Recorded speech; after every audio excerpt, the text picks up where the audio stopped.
There's a bridge of incidents. A bridge of incidents is just a coincidence, a synchronicity.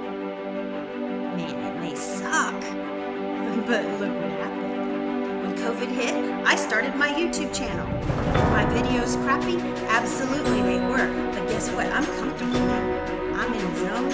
I'm in flow. Challenge meets skill. And I overcame. You see the impact I'm making? You have something to share, Kathy. You have something to share. Whoever's watching this, you have something to share. And by your limiting beliefs that you're not identifying because you're not you're mind screwing yourself out of it, you're not getting the solution that you're looking for. You're not looking at the bridge of incidents. Oh man, this sucks right now. COVID sucks. But guess what? My bridge of incidents was getting out of my comfort zone. Hey, Kathy Owen here, and welcome to my YouTube channel where we talk about transforming your life in magic fashion. My name is Kathy Owen, certified fitness trainer and life coach since 2002. Also a survivor of complex post-traumatic stress disorder and narcissistic abuse. And today I teach others how to stop mind screwing yourself out of happiness. Today we're going to talk about a meal plan for a mental diet. For what kind of diet is good if you don't have a meal plan? And today we're going to talk about something that's really important in your mental diet meal plan today. Responsibility gets a bad rap. Why? Because there's a lot of shame involved in responsibility. I get it. Been there, done that. However, I want to shift your perspective of responsibility, and my hope is to do that in the next few sentences. Picture a time in your life when things were just awesome, perfect. It could be the birth of a baby. It could be the graduation from college. Something really big happened. And the whole thing, that day, that moment was awesome. Now, think about it with responsibility. You have full responsibility for everything you felt in that moment, everything you saw in that moment. It was miraculous. However, we don't want to look at responsibility when things like, I don't know, COVID hits and your graduation didn't go as planned, or you lost a parent at a very young age, or there were complications with the baby when it was born. All those things happen. Let me give you an example of somebody who took responsibility after the stages of grief when he lost his father. Matthew McConaughey lost his father at a young age. He lost his father at the age of like 20, I think. And this is in his book, Green Lights, this whole story. Matthew grieved the loss of his father. He was very sad. He was very close to his father. He loved his dad like probably more than any man in the world, as most young men do. Matthew later reflected in his journal about his father and the loss of his father. And he looked back on his life. You know, Steve Jobs says hindsight is 20/20. You could connect the dots looking backwards, which is what I want you to do when you start looking at responsibility. But he looked back and he realized he would not have been the person he was if his dad hadn't passed away. Why? Because he relied on his father for so much. His father took care of so many different things for him that he realized he wouldn't have done that if his father had lived till he was older. Does he miss him? Absolutely. Does he grieve him? Absolutely. But he takes responsibility for what happened and his life in general. So responsibility is a tricky thing because there is a lot of shame involved in responsibility. And if you look at the levels of consciousness or the stages of emotional reaction on Esther Hicks, guidance scale. I'm going to put them right here so you can see them. And you will see it's difficult to take responsibility for those feelings. But when you do, it shifts your perspective. A Course in Miracles has probably one of the most powerful things about responsibility in it. And I'm going to read it to you, and we're going to discuss this while we're talking about responsibility, the pitfalls, and solutions to responsibility today. Say only this, but mean it with no reservations. For here, the power of salvation lies. Remember this. I'm going to write it down. I'm going to put it in the description below as well. You're more than welcome to copy it, because hopefully I'm shifting your perspective on responsibility. For here we go. I am responsible for what I see. I choose the feelings I experience, and I decide upon the goal I would achieve. And everything that seems to happen to me, I ask for and receive as I have asked. You know, I have been learning this lesson for a very long time, but I had, as I'm learning how to teach this course, I'm like, wow, responsibility is one of the most important things you can do in your life that will shift everything to the way you want it to be. It will shift everything to the way you want it to be. For when you take responsibility for your whole entire world, what? It's crazy. So I'm going to tell you some pitfalls that you fall into for not following responsibility, not taking responsibility, and then we're going to go over solutions. Number one pitfall that you fall into happens in relationships, and relationships are across the board. We deal with others all day long, okay? Even in your relationships at home. But when you don't take responsibility for how you feel, you lead into codependency, either on the other person or on how they're feeling and how they're reacting. When you take responsibility for what's going on, even if it's something you feel like was unfair, you take responsibility and you go, okay, I'm going to be responsible for how I feel about this. And it will shift your perspective. Because when you take responsibility, hey, I feel like this. Yes, that person did me wrong, but I'm taking responsibility. I deserve better. When you realize you deserve better, you're taking responsibility for how you feel. And you realize that. Now, if you're doing something wrong, you take responsibility for that as well.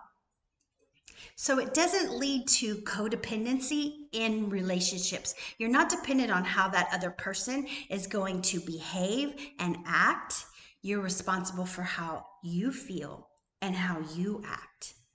And then it comes together. Number two, you feel shameful. Do you feel bad for that feeling that you had when you saw that baby being born and this wonderful life you brought into the world? Absolutely not. Then why do you feel bad because you have to go to work today? That's a responsible action. You have to do certain things today. However, change the words you're using. You don't have to do anything, especially when you're responsible for your life. Let that sink in. Because when you're responsible, you get to do it. You get to give birth to a child that you brought into the world. That's one of the most beautiful things. You get to witness a beautiful sunset.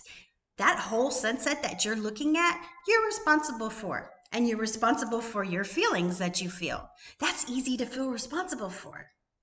But having to go to work and do something you don't want to do, perhaps that day, take responsibility for it. It shifts. You give your power away when you don't take responsibility. That's number three. What do I mean by that? First of all, let me explain something. Never, ever, ever ask a person, are you mad at me? Why? Because you've just shifted responsibility to them. There's so much involved in that intricacy. When you ask somebody if they're mad at you, that means you're taking responsibility for the way they're acting. First of all. Second of all, subconsciously, that person may not be mad at you at all, may not have even thought about it.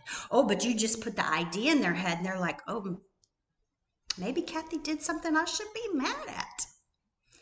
Seriously, when you take responsibility for you, you never ask anybody, are you mad at me? Instead, you say, hey, what's going on? I noticed you seem pissed. What's it about? Notice that shift? Number 4, pitfall you fall into when you don't take responsibility. Blame. You blame everybody else for your circumstances. Here's a simple example. I coach people on relationships, on finding true love. One of the first things they tell me, my picker's broken. I just picked the wrong guy. What? Where's the responsibility there? None. There's none. You're not even blaming the other person. You're sitting there saying that you can't do this. Can't is a dirty word. Don't say it anymore. I'm going to be talking about that in the future as well. However, when you shift perspective and you say, I've been picking the wrong guy. See this similarity? See this similarity? See this similarity? I'm going to tell you something. Do something different. Totally shift your perspective and get out of the way. Get out of your own way. Take responsibility and say, hey, I'm going to do something different this time. And watch everything change. For here are your solutions to taking responsibility. Number 1, you have very established boundaries. You have very established boundaries when you take responsibility for everything, and you have it. So, for example, that's a great boundary to have when you don't ask somebody else if they're mad at you, because you're not letting somebody else take responsibility for how you feel. I saw so many people blaming COVID for their problems. I could have easily blamed my ex for the crap that I went through and lost my perception of family, of ideal, my story of ideal family. Go watch my last video. You'll see that. I could have blamed him easily. I could still blame him to this day and say, oh, well, he's the reason for this. But no, I have clear established boundaries. I take responsibility for how I feel. And I also take responsibility for how I react to situations. And I have a clear boundary. I don't let him come into my world. I don't play victim to the mentality that's going on. When you play victim, remember victim, victimizer. When you play victim, you're going to come back as a victimizer, blame COVID, and go back to victim, poor me. And then it's back to COVID. Oh my God, freaking COVID. It caused this and this and this. And I can't go to the gym anymore. Or I can't go to my work anymore. Or my whole world turned upside down. Yeah, my whole world turned upside down too. But a long time ago. And I came to this realization, and today I teach this. Because when you take responsibility for everything that you see, it shifts your perspective. I never blamed COVID for anything. Nothing. I didn't blame anybody for anything. You take responsibility, and there's nobody to blame. Not even yourself. And that's a problem we fall into as well, because responsibility, there goes shame. It's all, oh my God, I was so bad. I blamed COVID for everything and I just sat at home for a year. Okay, don't shame yourself. Part of a mental diet is becoming aware. Actually, all a mental diet is, you become aware of what you're thinking And you don't shame yourself for those thoughts. You let it go. When you let it go, you can take responsibility for what's going on in your world. Matthew McConaughey, granted, he had to go through the stages of grief, but he let go of the fact that his father was not there. He let go of that attachment. Oh my God, I got to have my dad. I let go of that attachment. Oh my God, I got to have my boys around me all the time to validate me as a mother. You let go of those attachments and then, whoa, you're taking responsibility. All right, solution number 3. Let's get to it. Remember how I said you're blaming somebody else for how you feel? Yes, they may have treated you wrong. But when you take responsibility, first of all, your boundaries are established. Second, you don't let somebody else control your life. You don't let a situation control your whole world. You don't let your ex and his control freak crap control your world. No, you find another way to look at it. And when you look at it differently and you take responsibility for how you're feeling, you go, wow, my feelings are valid. My feelings are very, very valid. And you go back and you go, let me reevaluate this situation. Let me see what that really means. What does that mean on my definite chief aim? Remember, that's step number 1. We want to know what our definite chief aim is. When you get upset, when you get reactive, I can guarantee you it has to do with your definite chief aim.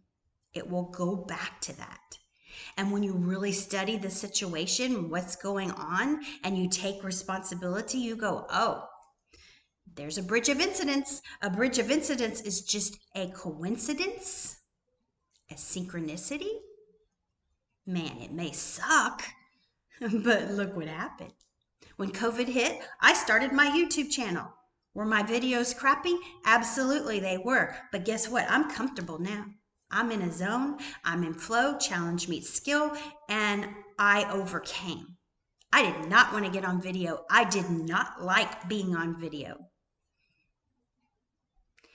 But now I do. I enjoy it because I see the impact I'm making. You have something to share, Kathy. You have something to share. Whoever's watching this, you have something to share. And by your limiting beliefs that you're not identifying because you're mind screwing yourself out of it, you're not getting the solution that you're looking for.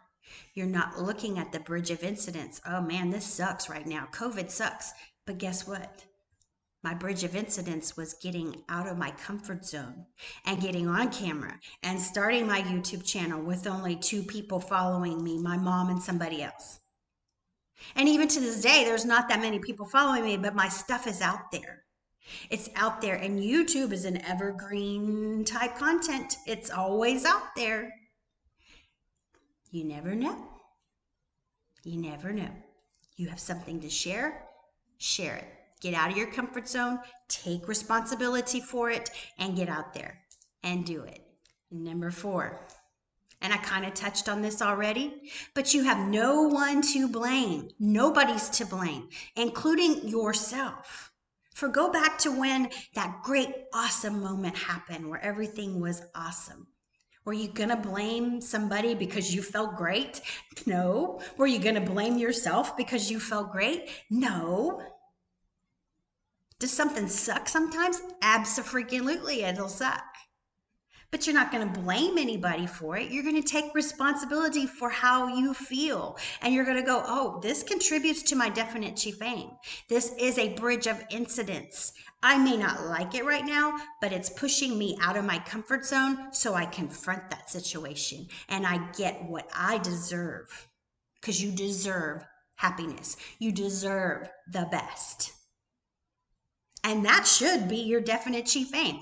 The best should be your definite chief aim. So when you say my picker's broken and you're not picking the right guys, you deserve better. Hello? Wake up. Take responsibility, for it's a blessing. Course in Miracles explains it perfectly. Perfectly. Let go of those attachments. Don't expect other people to be responsible for how you are feeling in this moment. Never ask somebody, are you mad at me? You take responsibility. Ooh, it shifts everything. All right, that's my video for today. I hope you liked it. Be sure to give it a thumbs up, share it with